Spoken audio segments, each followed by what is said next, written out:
back, everyone. I'm talking to Mr. Chazz Lewis again tonight.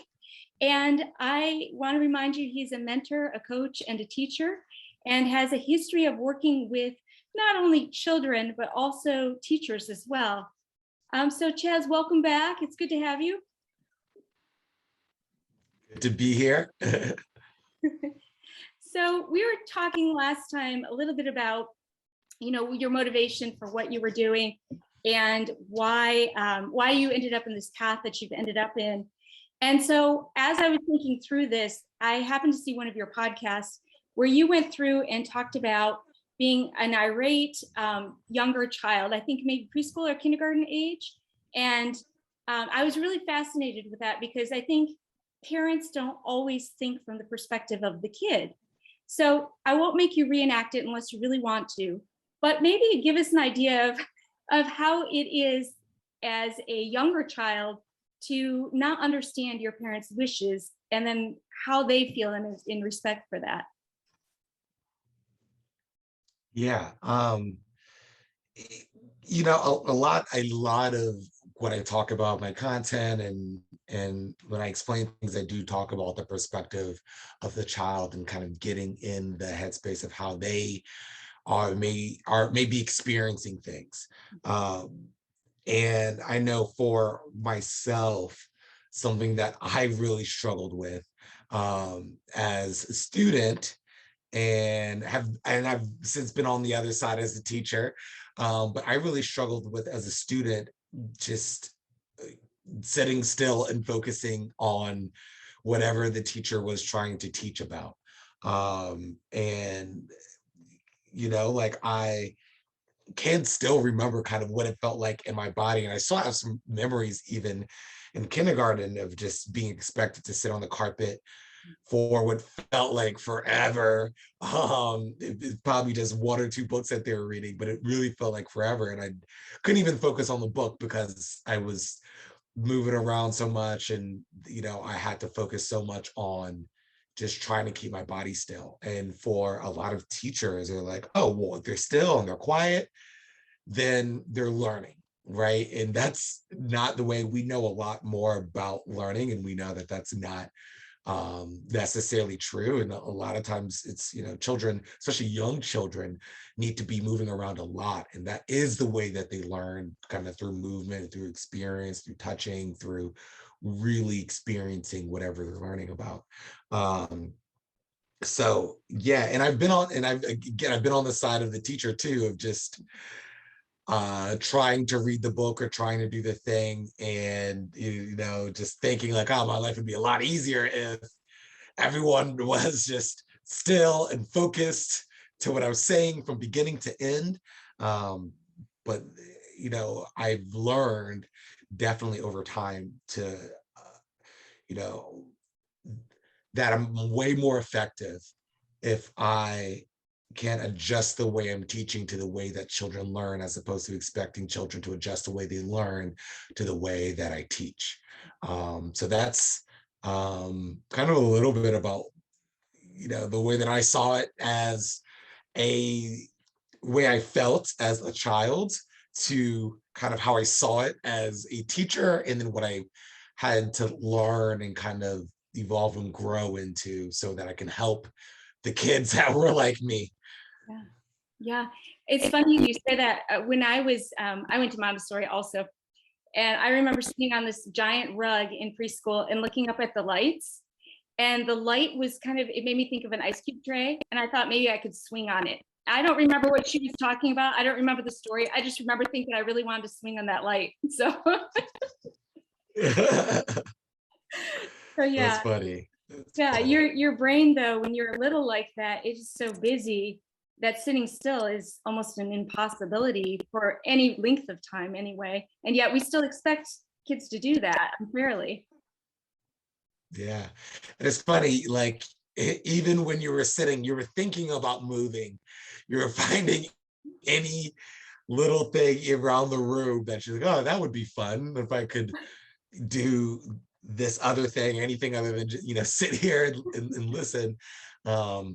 and sometimes we don't really see things, often we don't see things from the perspective of the child, and we just get frustrated and have a tendency to come down hard on children who aren't just automatically complying to how we would prefer things to be. But we can be so much more successful ourselves and a lot less frustrated, and help children be a lot more successful and less frustrated if we can kind of learn to see how that child learns and kind of adapt the learning. One thing that I used to do, when we would read books, we would do the book. So we would read the book, we would be doing all the actions. Whatever action is happening in the book, we would kind of practice. We were not really, but we would do it too. So if we're gardening something, and they're talking about the process of gardening and putting it in the hole, we're gonna go dig, dig, dig, dig, dig, dig, dig. It's okay, get your little seed. All right, put it in the hole. Sound effects can help too. Right now, cover it up. Right, and I'm reading it. I'm talking, telling, encouraging them to do the actions as we're reading the book, and that really kind of helps to keep them engaged in what's going on. And those, especially the children who have a hard time sitting still, will still focus on the book, and they don't have to sit still, right? And sometimes we're even moving around the room when we're reading a book, or we're laying in different positions instead of just crisscross applesauce, sit like a statue and listen to me. So those are some ways that I do have helped children who kind of struggled the same way that I had in the past. Yeah, that's great. I love that idea of the seeds. That's fantastic. So, do you ever have some of the same kids, let's say like an older sibling and younger sibling, and they come through and mom and dad are like, well, my youngest one is totally different than my oldest one, and you have to come up with ways for the parents almost to cope with the differences between the two? That is, I would say that's more common than not. I think I feel like, at least in my experience, what I've seen, I don't know if there's any research on this specifically, but I feel like it's more common for parents to say, oh, my second one is way different than the first one, or all my children are completely different, or these two are having, this one is different this way. I think that's more common than not. And that does throw a lot of parents off, because they're like, oh, this worked for my first child. I'm used to doing it this way, and it worked. And the first child responded really well to the way that I did things. And now this child is not responding to any, that's not what he responds to, or he or she responds to. So yeah, that's super common. And focusing on the child, knowing and the child that you have in front of you. I honestly, just today, I was telling you that I had a bunch of sessions today, just today, that someone was talking about that, the stark difference between their older one and their younger one. Is pretty much the older one is kind of more compliant, and it's funny, and this is why I love defiant children, and I think I was one. I think, and defiant children have really helped me grow. But she was sharing and saying that with my older one, I could kind of for lack of a better word, I could kind of lie to him, for lack of better words. I could say things and say it in 5 minutes, and then he would forget, and he wouldn't call me out on it, and I could kind of get away with it. And now I'm finding with my second, that does not work. She is quick to call me out, and I find myself, as a result, I'm being more honest with my second, and when I'm saying things, and because I know that I can't, that it's going to come back. She's not going to trust me. She's going to ask questions. She's going to check me on it. She's going to be inquisitive about it. So I'm just honest from the beginning, which is beautiful to to hear that this child is helping you grow, and kind of learning to do things in a more authentic way. And I think that that is great. Now, I encourage a parent to be honest with the first child too. um, but yeah, I think there's something beautiful to it. I think it's poetic that this 3-year-old has helped the adults be more honest and authentic in their responses. I tell you, I have a 19-year-old and a 16-year-old, and my 19-year-old now says, well, it's not fair. Why is she getting to do all these other things? You know, and you hear that all the time. But I think my 16-year-old was able to watch and see what we did with the older one. And she now holds us accountable to being consistent and being responsible and being fair. And so yeah, it's interesting as you have more kids, you sort of refine your process, unfortunately for the first one, but great for the second. Yeah, that is true. And what has been great about my experience, being a teacher with mixed age groups and seeing children kind of go through, and then also being an educational specialist and seeing working with a lot of different children, is that I've had the opportunity to kind of constantly refine my process and constantly refine how I'm really seeing the child. And that's why I go back to like see, guide, trust, because like the foundation of it is understanding the child in front of you, understanding who that person is and their worldview. Um, and that is essential to guiding them. And that is essential to being able to trust them, to truly, authentically, and deeply see that child. And, to be fair, the child doesn't, that's a constant process of seeing your child, because children are changing, right? Like they aren't the same, sometimes day to day, week to week, month to month, let alone year to year, right? And they're discovering themselves. So like really seeing, and that's why like open communication is so important. And for open communication to happen, safety has to be present, or you're not going to, they're not going to openly communicate when they're feeling like maybe they feel like too much pressure is put on them, and so maybe there's they made a mistake and they don't feel safe to tell you about it, or they are grades are like the pressure of grades, it feels like it's crushing, and they don't know what to do, and it's really important to have that open communication, that safety, so you can have the open communication really throughout their lives. The idea of school brings up a really interesting question too. A lot of kids, at least I've heard this from different parents, they're completely different kids at school than they are at home. So they may have been great Yeah. at school, come home and they're just terrible, or vice versa. They're terrible at school, they come home and they're great.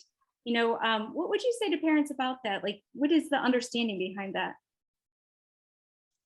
A lot of the time, so when a child comes home from school and it feels, they're kind of like acting out, so to speak, kind of a way to think about that.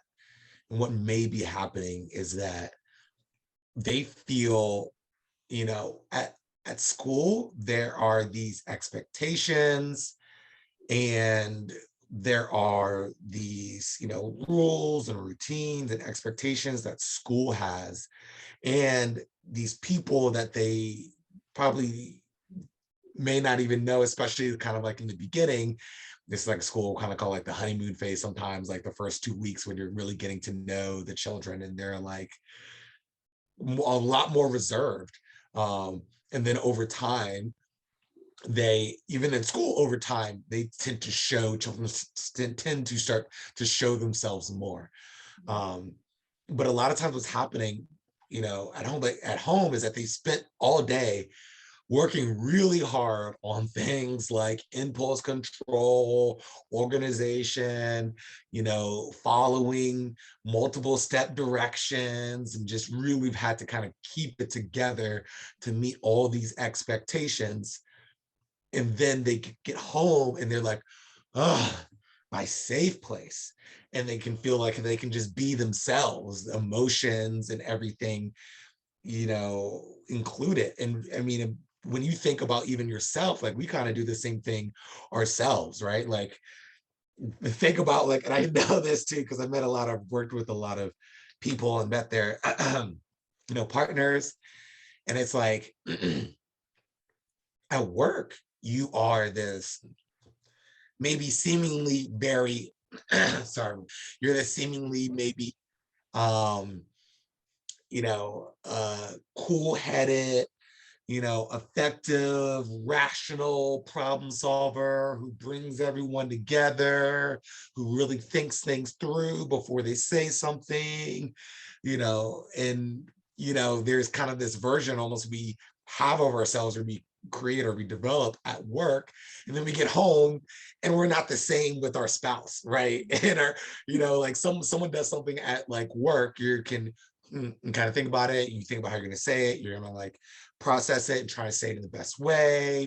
But then when you get home and like, there's something like on the floor, you're like, what's going on, man? Like, I thought this was going to be done. Or like, how many times? Like, I thought that, or whatever it is. Like, there's like, our trigger is a lot shorter, right? We get triggered and we're just like, what the F? Like, it was something we would never say at work, right? And we would never say with, in that environment, but we feel safe to say it at home, right? With a person that we feel safest with, which may be your partner, right? And so like, it's funny because I see that like dynamic and I hear people say that all the time. For anyone out there listening, like go to your partner, ask their boss, how they are at work and see how much it matches up with how they are at home. Yeah. Just see. I'd say most of the time, of course, there's going to be like some similarities, not to say that we're completely different people, but when it comes to like just letting go and letting our emotions loose, we're way more likely to do that with people we feel safe with. So when your children are coming home, like that's what it is a lot of the time. That may be what it is.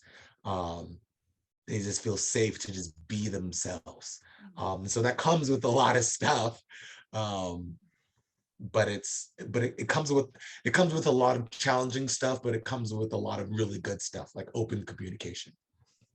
Yeah, there's definitely benefits to that, feeling like they can relax and enjoy being home, just decompressing. How do you advise parents though, like if their kids do come home and maybe somewhere in the back of the brain they know that they need to let them do that? How do you get them to calm down, to not react, even if it's maybe something more explosive? What advice do you have for that? Yeah, I would suggest that because it's kind of like an unleashing of energy and emotions at the end of the day.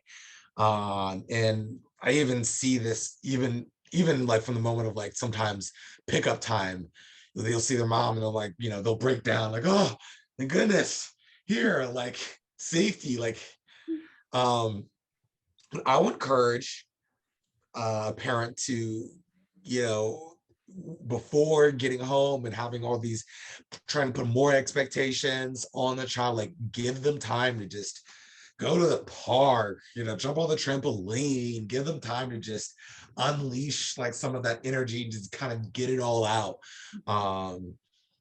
And so, that way, at least some of it has been some of that energy has been kind of unloaded. And it's not all happening during high expectation, closed environment time. And so that's what I would recommend. Yeah, yeah, that makes sense. You'll see parents take their kids right after school out to the playground, and the kids are just running like crazy, probably more energetic than they had been all day. And the parents have that time to, kind of let them wind down a little bit too. And for the older children, there's sports after school, and sometimes that could be, even there's like high expectations. But so just, I would encourage like some time just to decompress, even if they're like on their like phone for a little bit, or they're, on their computer, they're listening to music or playing some games, and like just some time to wind. Like we want that too as adults, right? Like after like a hard, like stressful or a hard day, or just a lot at work, we just want some time. And you walk through the door and sometimes you don't get it, and you're like, don't talk to me, let me at least kind of change clothes before anyone talks to me. Like, we need that time as adults too. And sometimes we don't see that as the adults, and we don't see that our children sometimes need that, even if they're communicating it with their behavior. Yeah, yeah, that's so true. I want to ask you something unrelated. I heard that you led a march against lunch.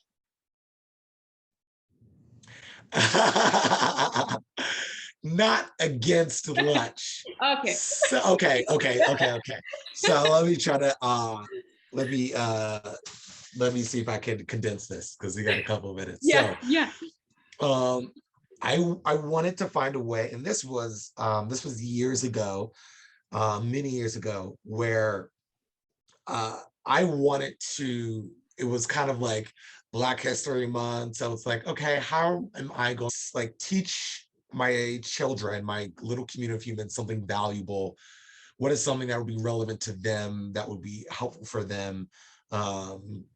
And I had 3 to 5 year olds, and I'm not going to go into like the deep history of everything, but I did want